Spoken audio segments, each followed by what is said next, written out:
Hello, beloved. Welcome back to our channel. For years now, I've been sharing testimonies for a long time on this channel, and I've learned to recognize when a story carries a weight that goes beyond just one person's experience. The testimony I'm about to share is different.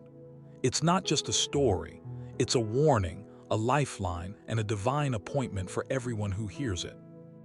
If you're watching this, please understand. I don't believe in coincidences. I believe you are here right now because God Himself wanted you to hear this specific message. There is something in this message that is meant specifically for you, a truth that will shatter the lies you've been believing. This is not the time to scroll past. This is not the time to get distracted. This is a moment of decision, a moment where eternity hangs in the balance. I need you to do something for me right now before we even begin. Type in the comments where you're watching from. Tell me your city, your state, your country. I am going to pray specifically for you and everyone in your household. I want to cover you in prayer because I know the enemy doesn't want you to hear this.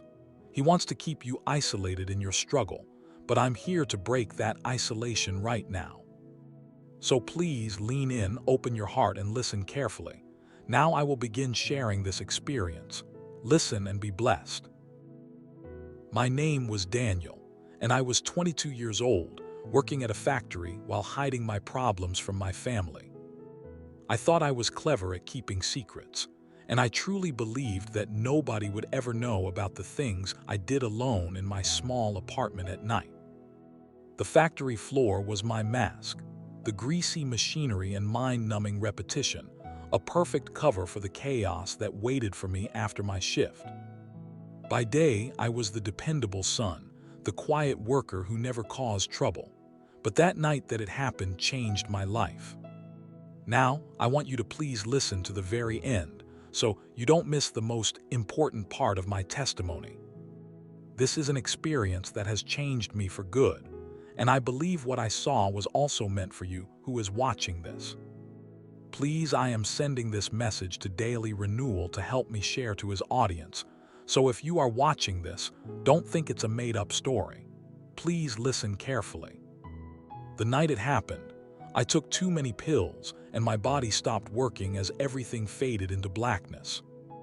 My heart stopped beating, and I felt myself leaving my body behind, slipping away into a place of complete silence where I could no longer feel anything physical at all. It wasn't a peaceful drift, but a violent tearing, as if my very essence was being ripped from its fleshly prison.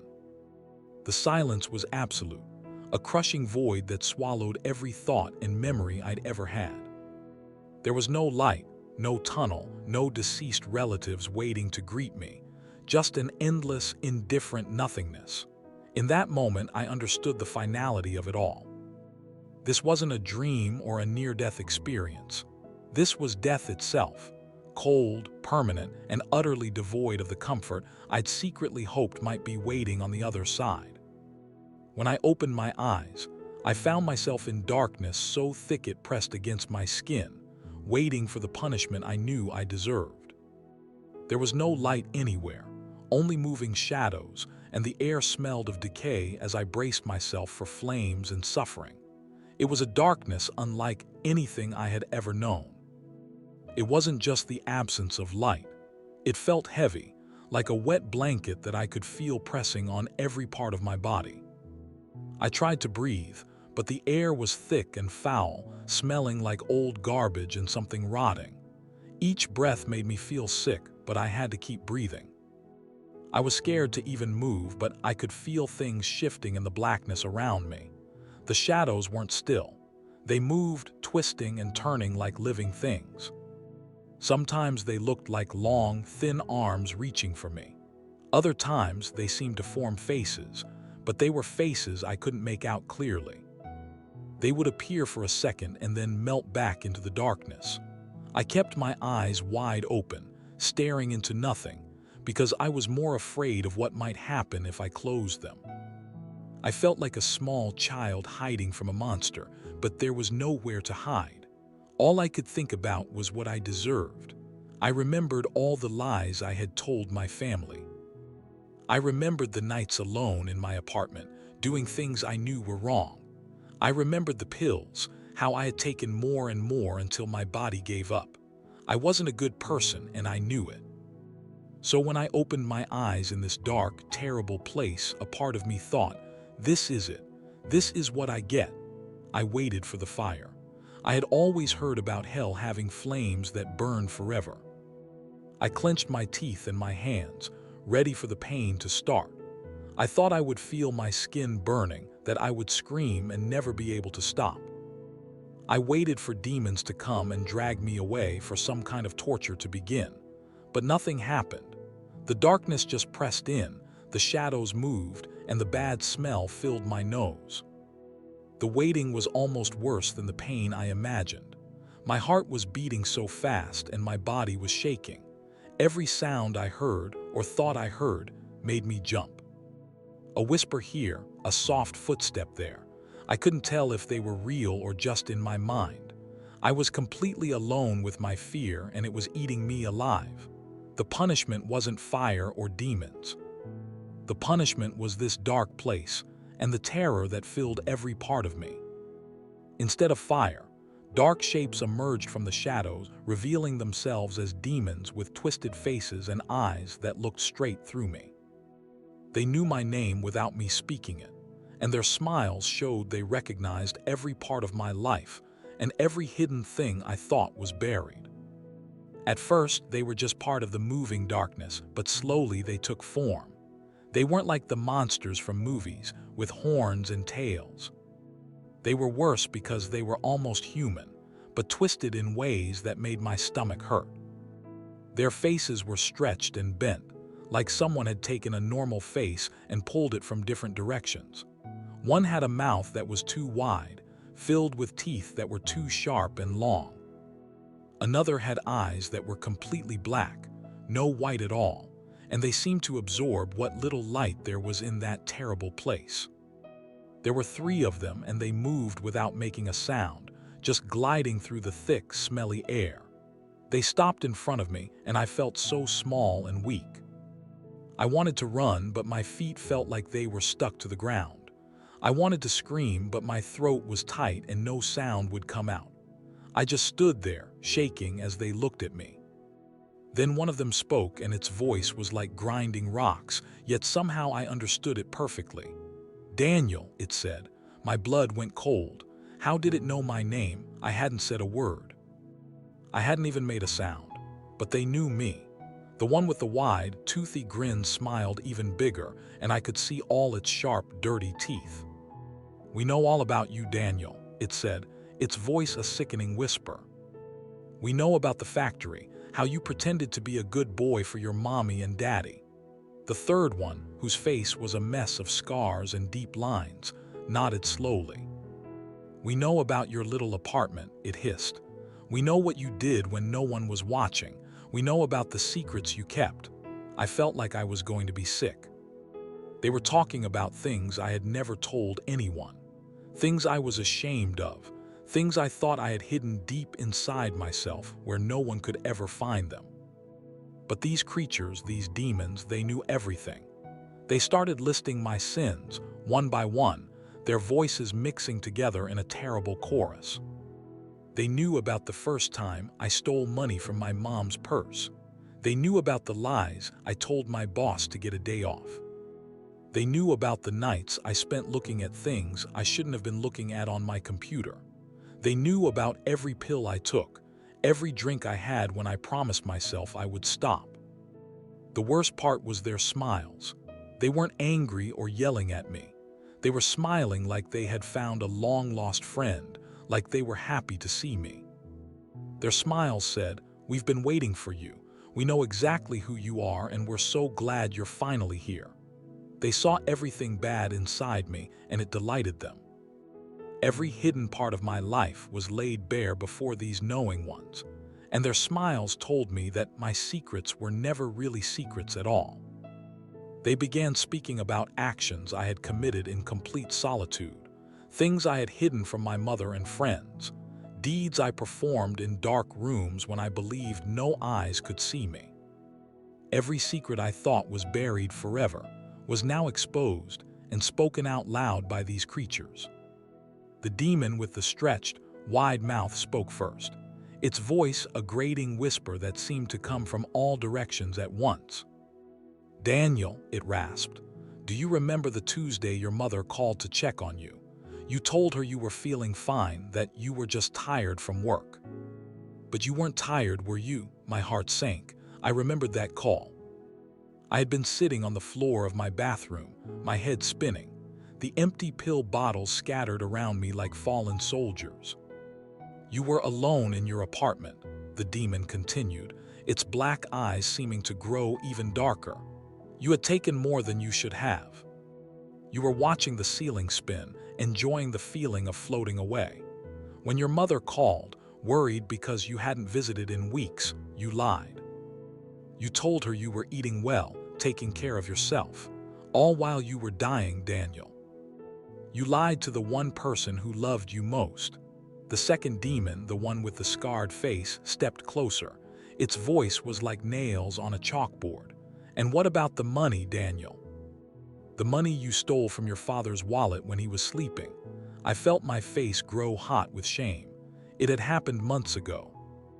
My father had fallen asleep on the couch after a long day, his wallet left on the coffee table. I had been short on cash, desperate for another fix. I had quietly taken the bills, telling myself I would pay him back, knowing I never would. "You crept like a thief in your own home," the demon hissed. "You took from the man who worked his hands to the bone to provide for you, and you used that money to buy more pills, more poison. You never felt guilty, did you?" "Not until now." The third demon, whose eyes seemed to see straight through to my soul, smiled its terrible smile. "But those aren't your deepest secrets, are they, Daniel? Those are just the beginning." I wanted to protest, to tell them to stop, but my voice was gone. I was frozen, trapped by their words. "We know about the nights you spent in front of your computer screen," it said, its voice dropping to a conspiratorial whisper. "The things you watched when you thought no one was looking. The dark desires you fed when everyone else was asleep. You told yourself it was harmless, that it wasn't hurting anyone. But it was hurting you, Daniel. It was rotting you from the inside out." They circled me now, their voices blending together in a terrible chorus of truth. They spoke of my selfishness, my cruelty to others when I thought no one would notice, the small acts of vandalism I had committed, the people I had manipulated for my own gain. Every dark thought, every shameful impulse, every secret deed I had performed in the privacy of my own darkness was now being spoken aloud, exposed in this place of eternal night. "Nothing is hidden from us, Daniel," they said in unison. "Nothing is forgotten.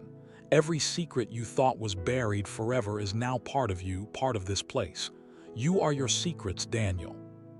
And now you will never be able to hide them again." I stood there, naked and exposed, as they continued to reveal the truth of who I really was. The truth I had spent so much time and effort hiding from others, and from myself. Then they repeated words I had whispered when I thought I was alone, words spoken in empty rooms at night that I believed nobody else could hear. They knew every private thought I had ever dared to speak aloud in my solitude. The demon with the scarred face tilted its head, a gesture that was almost curious, yet filled with malice. "You talk to yourself, don't you, Daniel?" it rasped. "In the quiet of your apartment when the world is asleep and the only sound is the hum of the refrigerator." I felt a chill crawl up my spine. I did talk to myself. It was a habit I'd had for years, a way to process the jumbled thoughts in my head when I was alone. "Let's see if we remember correctly," the demon continued, its voice dropping into a perfect imitation of my own. "You were sitting on the edge of your bed, looking out the window at the streetlight below, and you whispered, 'Just one more day.' I can make it through one more day." I gasped, my hand flying to my mouth. I had said that. I remembered that night clearly. I had been at my lowest point, feeling completely hopeless, and those words had been a desperate plea to myself. The demon with the wide, toothy grin laughed, a horrible, grating sound. "Oh, but that's not all, is it, Daniel? We know so much more." It began to pace back and forth, its movements fluid and unnatural. "How about this one?" Standing in front of the mirror after a shower, steam covering the glass. You wiped a small circle to see your face and you whispered, "You're a disappointment, a complete and utter failure. Nobody would even miss you if you were gone." Tears welled in my eyes, hot and painful. Those words were mine. They had been spoken in the privacy of my own bathroom, spoken to my own reflection, filled with self-loathing and despair. How could they know? How could they possibly know the exact words I had used in that moment of vulnerability?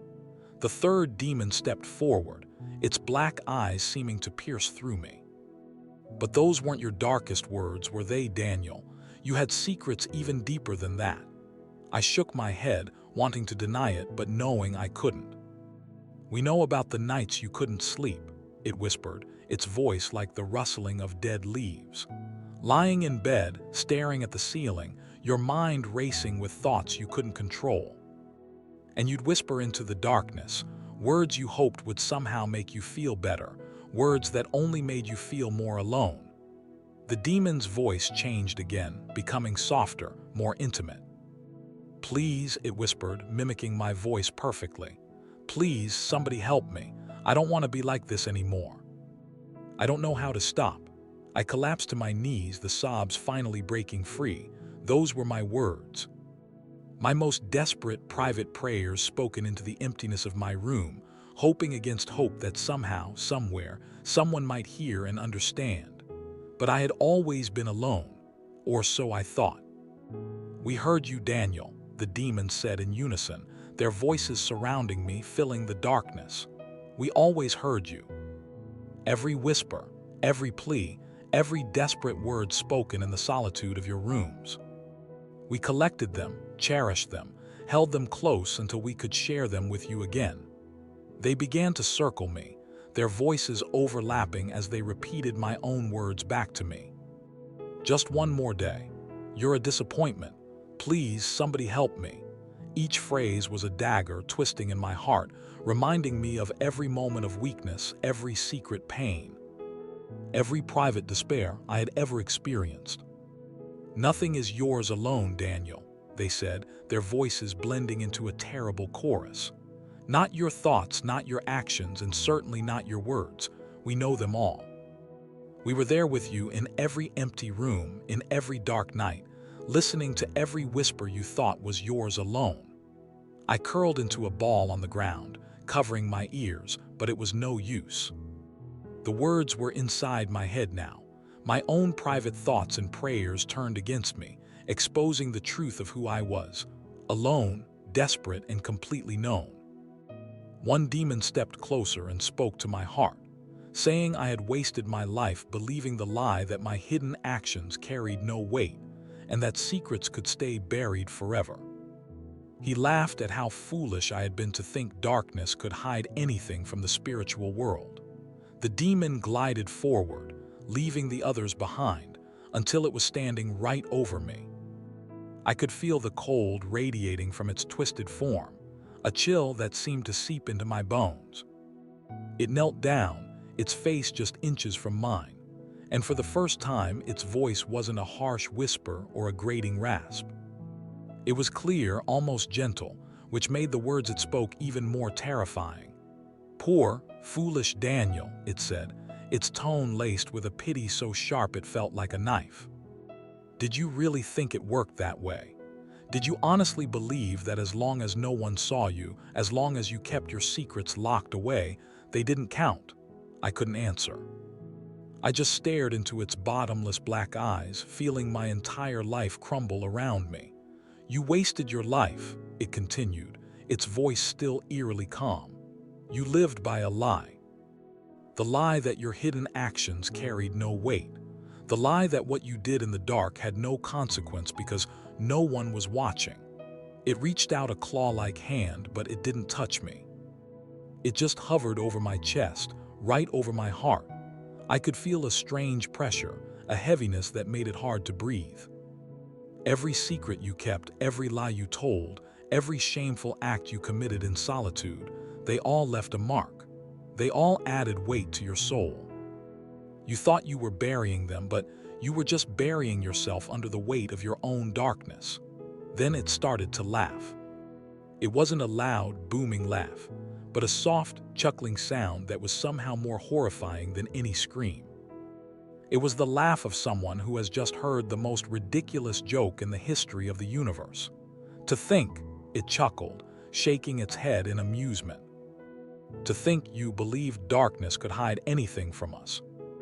You, a fragile little human, thought your physical darkness, your empty rooms, your closed doors, your nighttime hours, could somehow shield you from the spiritual world. You thought your secrets were safe because they were hidden from human eyes. Its laughter grew a little louder, echoing in the endless void around us. How delightfully naive. Darkness is not a hiding place for you, Daniel. It's our home. It's where we see everything most clearly. The shadows don't conceal things from us, they reveal them. Your secrets weren't buried. They were on display for us all along, like precious jewels in our kingdom of night. The demon stood up, looking down at me with an expression of mock sympathy. You lived your entire life based on a fundamental misunderstanding of how things work. You thought you could get away with it. And the most pathetic part is, you almost convinced yourself. But deep down, you always knew the truth, didn't you? You always knew there was a price to pay. With that, it turned and rejoined the others, leaving me alone with the terrible weight of its words. I had wasted my life. I had lived a lie. And now, in this place of ultimate darkness, I could finally see how foolish I had been to think I could ever hide.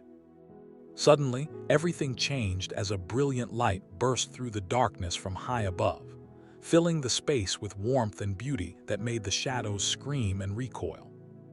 The demons moved backward in terror, fleeing from the power of this light until the darkness itself began to dissolve and disappear completely. It happened without warning.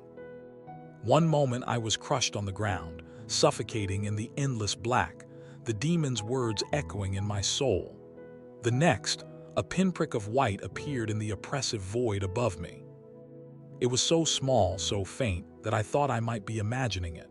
But then it grew, expanding with impossible speed, tearing through the thick fabric of my prison. The light wasn't like any I had ever seen. It wasn't harsh or blinding. It was pure, clean, and alive. As it cascaded down, it brought a warmth that seeped into my frozen bones, a gentle heat that pushed back the chilling cold of the demons. The air, which had smelled only of decay, suddenly filled with a scent I couldn't name but which felt like hope, like the first day of spring after a long winter. The effect on the demons was instantaneous and terrifying.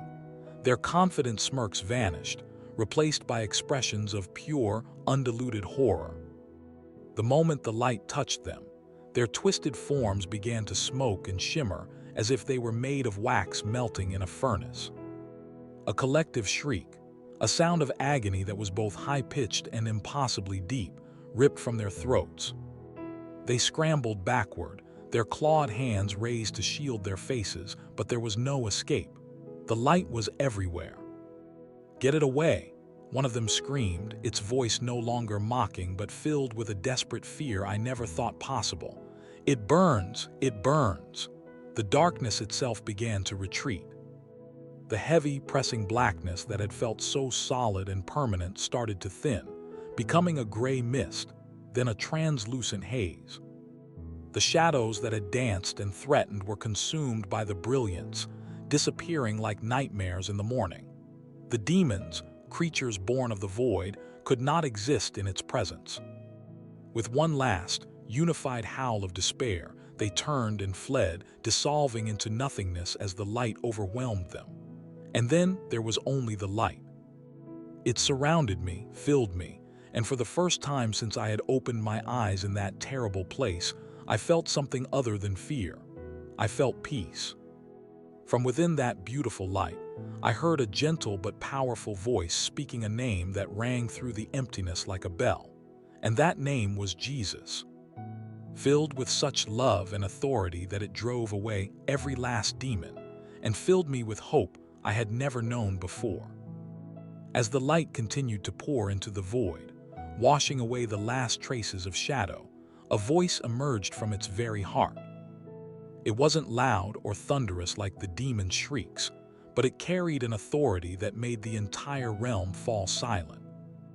The voice was gentle, yet it resonated with a power that vibrated through my entire being, settling deep in my soul where fear had once lived. And then the voice spoke a single word, a name. Jesus. The moment that name was spoken, something incredible happened. The name didn't just echo in the space around me, it echoed inside me, reverberating through every part of my being. It was like a bell ringing in a cathedral. Its sound clear and pure and impossibly beautiful. The name itself seemed to carry light, love, and a sense of peace so profound it was almost overwhelming. I could feel the last remnants of the demon's presence, the fear, the shame, the despair, shriveling up and dying at the sound of that name. It was as if the name was a purifying fire, burning away every trace of evil that had clung to me. The authority in that voice left no room for doubt, no space for argument. It was absolute, final, and completely victorious. But what struck me most was the love that filled that name. It wasn't just a word of power, it was a word of profound, personal affection. As the voice spoke it, I felt a warmth spreading through me that had nothing to do with the physical light around me. It was a warmth of acceptance, of forgiveness, of belonging. This voice, this light, this name knew me. It knew everything about me, every terrible secret, every shameful act, every whispered plea. And yet the love that poured from that name was unconditional, unreserved, and unlimited. In that moment, kneeling in the dissolving darkness, I felt something I hadn't felt in years, perhaps ever: hope. Not the desperate, fragile hope I had clung to in my darkest moments, but a strong, confident hope that promised a future, that promised redemption, that promised I wasn't defined by my mistakes. The name Jesus had shattered my prison, driven away my tormentors, and filled me with a hope so real and so powerful that I knew, with absolute certainty, that everything was going to be okay. I jolted awake, my lungs burning as I sucked in a huge breath. The air felt different here, clean and cool with a strange chemical smell. Above me, the ceiling was a blinding white, so bright it made my eyes water. My head throbbed with a dull ache that pulsed in time with the steady beeping sound coming from somewhere nearby. Slowly my vision cleared and I saw where I was. A hospital room. White walls, white sheets, white everything except for the dark shapes moving around my bed. People in white coats and blue scrubs stood over me, their faces floating like balloons in the space between me and the ceiling. "He's awake," someone whispered, but it sounded loud in the quiet room. A man with a stethoscope around his neck leaned closer, his eyebrows raised so high they almost disappeared into his hairline. "We didn't think you'd make it," he said, his voice full of wonder. "Your heart stopped for 3 minutes. 3 minutes. I tried to remember what happened, but my memory was fuzzy, like trying to see through frosted glass. All I could recall was darkness, a heavy, pressing darkness that had felt final. But now I was back. The beeping machines proved it. The amazed doctors proved it. The air filling my lungs with every breath proved it. God had given me another chance when I had almost given up on myself. All the secrets I thought were hidden, all the darkness I tried to keep to myself, none of it had stayed hidden from him. And somehow, he decided I wasn't done yet. This wasn't just waking up in a hospital. This was waking up to a new life, a second chance I never thought I'd get. I'm here today telling my testimony because it's for everybody. If you have listened to my testimony, and you know you are someone like me, please, I beg you, give your life to Christ. This something many are ignoring, but from what I saw, many wouldn't want to be there. So in order to escape from that evil I was shown, please give your life to Jesus and also build a relationship with him, because he is the only one could save you the way he saved me. If my testimony blessed you, please don't hesitate to share with someone you love. Thank you for listening.